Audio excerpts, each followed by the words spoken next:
Сегодня разберем еще 4 фразы. Ас болсын. Приятного аппетита. Ас означает еда, болсын пусть будет.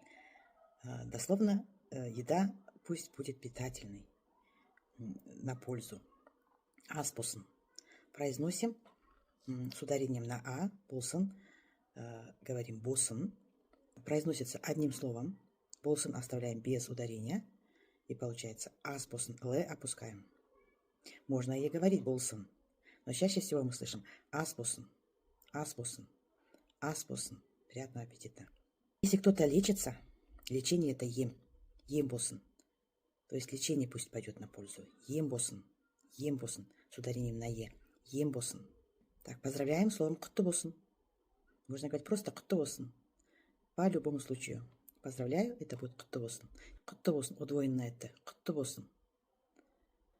Это значит поздравляю. Можно вначале добавить мереке құтты болсын, праздник, мереке құтты болсын. Жаңа жыл, Новый год, жаңа жыл құтты болсын. Если праздник общий, тогда отвечаем бірге болсын.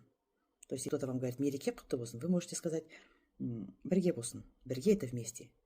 Құт означает счастье, достаток, благополучие. То есть пусть праздник будет счастливый, мереке құтты болсын.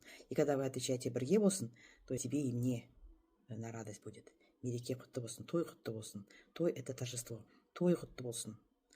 Если кто-то получил награду, награда это марапат. Значит, награда может быть любая. Медаль, похвальная грамота, орден. Это все марапат. Марапат құтты болсын. Пользуйтесь, правильно произносите и отвечайте правильно на поздравления.